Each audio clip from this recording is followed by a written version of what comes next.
Hey everybody, welcome back to Breakfast with Bob from the Challenge Championship and the Collins Cup. We're brought to you by Master Spas, Hyperice, Form, Smart Swim Goggles, UCAN, HOKA, One, Clash USA, and our Challenged Athletes Foundation. Our next guest, two-time Ironman world champion and the first guy to go under 8 hours at the Ironman World Championship, Mr. Patrick Lange.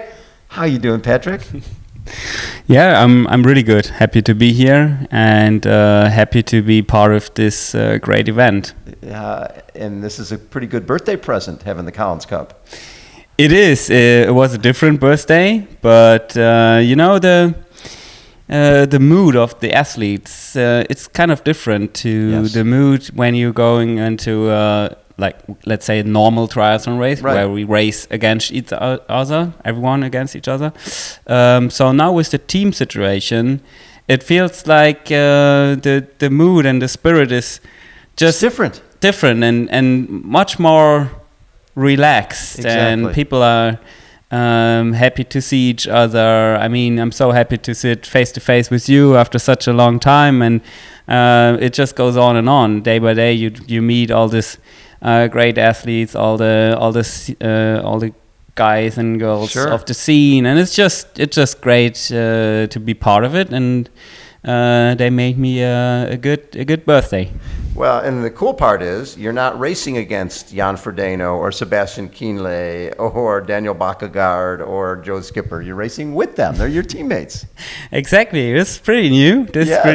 And and it starts with the details. Right. We are having the same kit. We're racing to collect points for Team Europe, and right, it connects us. It brings us together, and I think it's great.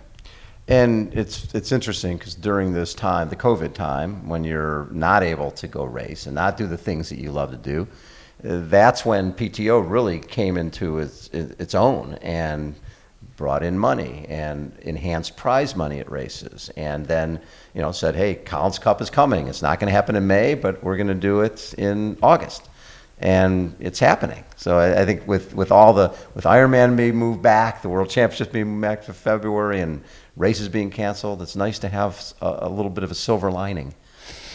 It is indeed, especially after the Kona cancellation, right, or postponement. Last week, yeah. I think last week. Yeah. I think it gave the whole scene a big bang on the head, and everyone was. We thought COVID was sort of a little bit past it, but it was just hard for all of us, and to have this silver lining now on the horizon, to go out here and to have different options as well, which is different to 2020, where you really have just little chances to race, right, which is different this year.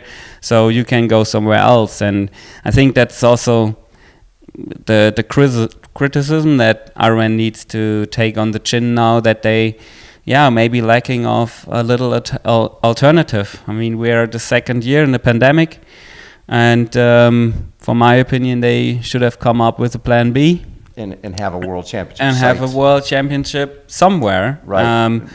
They had to cancel. I mean, that's above all. They had to cancel the Ironman World Championship because the health government body said no. So Ironman, don't blame Ironman for that. But I think it would be better to have an alternative. Yes.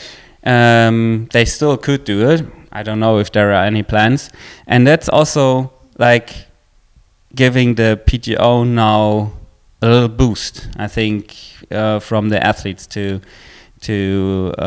they gained confidence into the organization, going in, and now to have this race, and everything is perfectly organized, everything is ready to go, and it just feels good, and I think they make they will make a big step forward in the scene on this weekend. No question about it. And so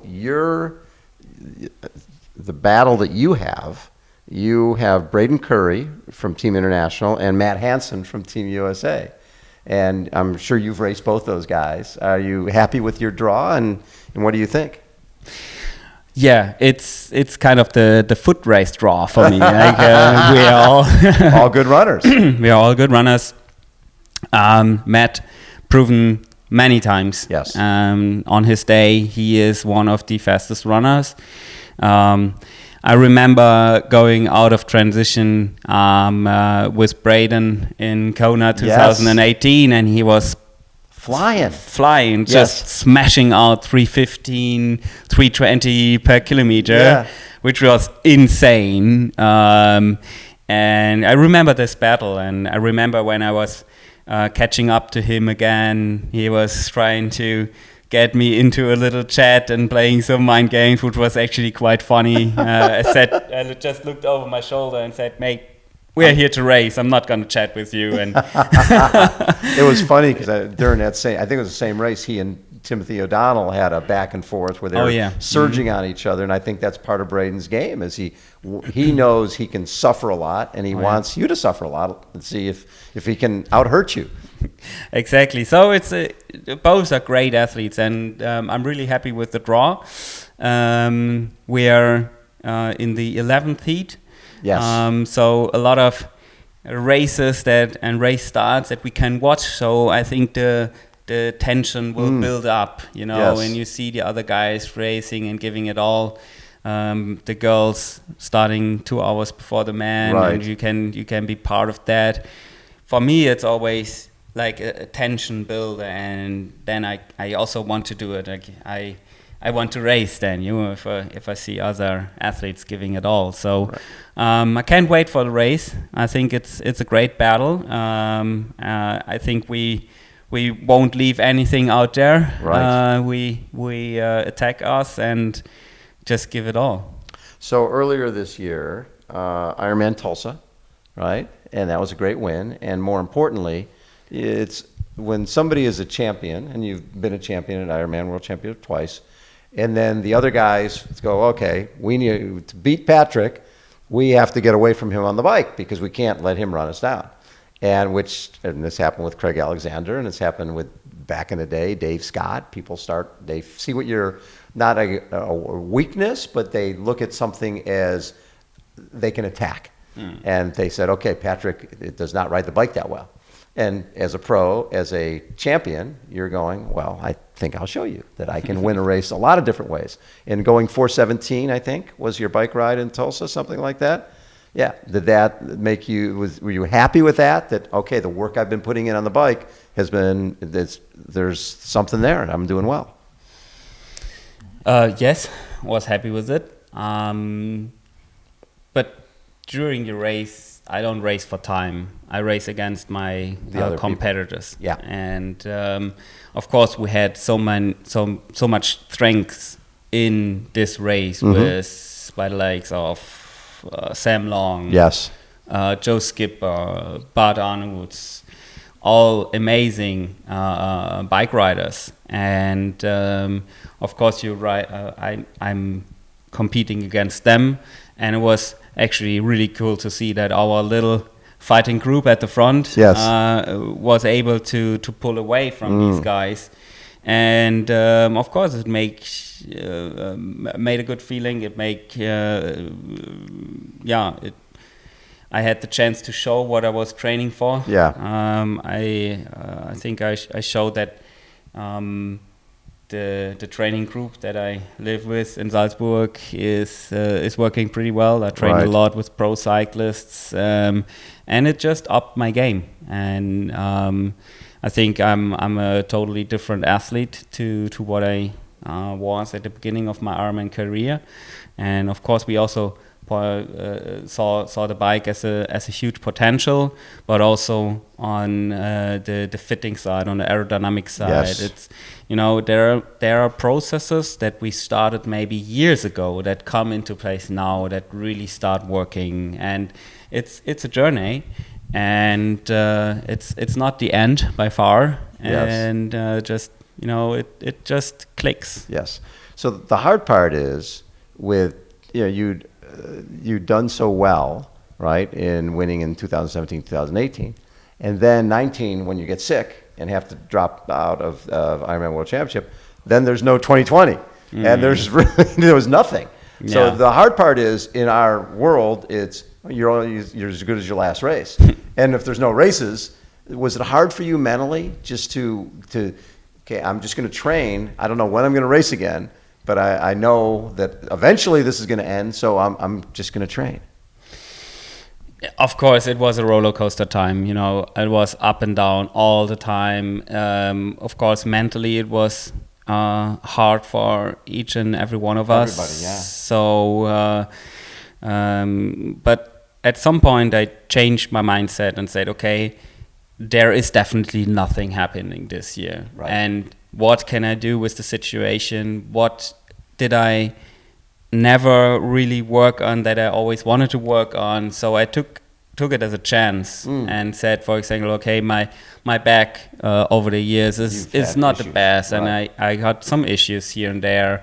So let's go back to the drawing board and just like focus on improving back stability in my case, or improving again running efficiency, or whatever, improving aerodynamics. Just not so much focusing on training, but on all the little details around. Right. Before, when there is a silver lining on the horizon, then we start training full gas again, because then all the little details go a little bit in the background again. No, and it made me stronger. It made me much stronger. And it also gives me a good feeling. A lot of times when you're going from race to race, the season gets going, you're traveling and then you're recovering and then you're packing, and you can't work on those little things. Exactly. Right? And so you looked at this as an opportunity to get better. Exactly. Yes. That's very cool.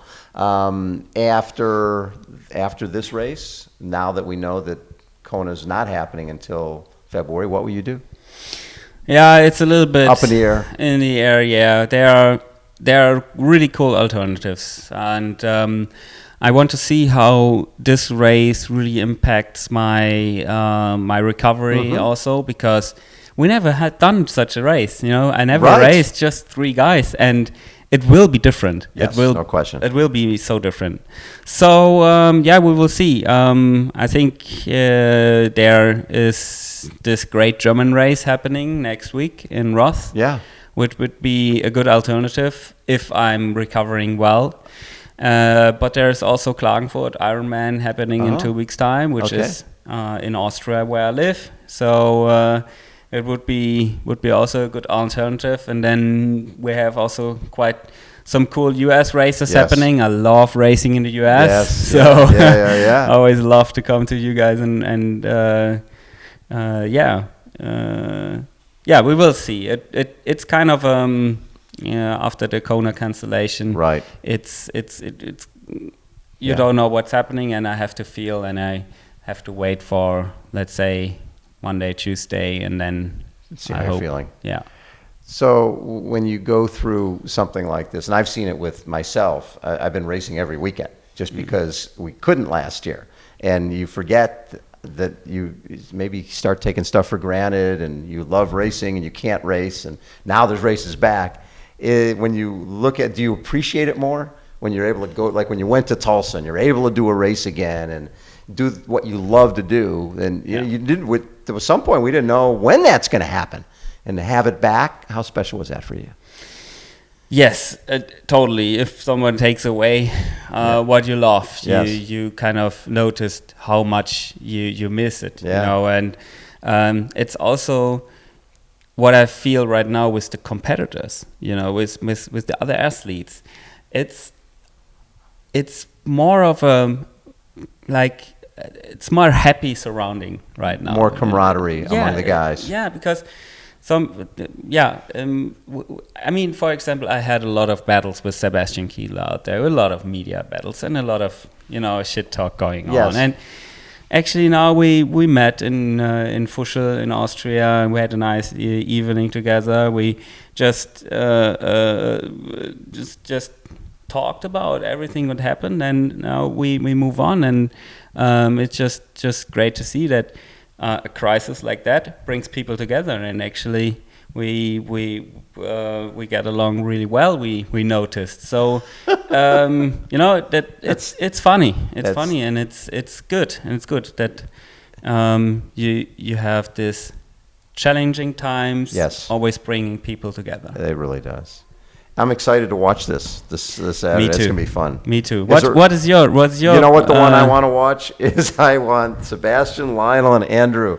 That's gonna be. That's a lot of testosterone. Who can put more watts? Who can can Starkey get any type of gap on those guys? He'll outswim them. They'll outswim them, and then it'll be those two guys potentially working sort of together to try to ride him down. And then Lionel was just an Ironman. Yeah, just 2 Ironman in a month. He's not able to walk upstairs straight. It's gonna be interesting. So it'll be 70 working on there are his own. so many great athletes and so many great battles. I also love to see Sam Long racing against Jan. Sam and Jan, and Yes. it's gonna be hugely impressive. Now, and can also Sam swim with Jan? Nobody can swim. No. I think it's a 2K swim. I like Sam, and I don't want to get too pessimistic, Yes. but I think he will lose 2 minutes. 2 minutes on the swim. 1:30 to 2 minutes, And Sam will it's be gonna be further hard back. because Jan is also The best bike and run. Yeah. Yeah. So, that makes Yeah. it tough. I love it. Patrick, happy birthday. And Oh, thank thanks. you for always being so generous with your time. It's always a treat to get to chat with you. same here, and thanks for having me, and can't wait to race. Patrick, Thanks, man. Patrick Lange has been our guest, everybody. Hold on. We will be right back.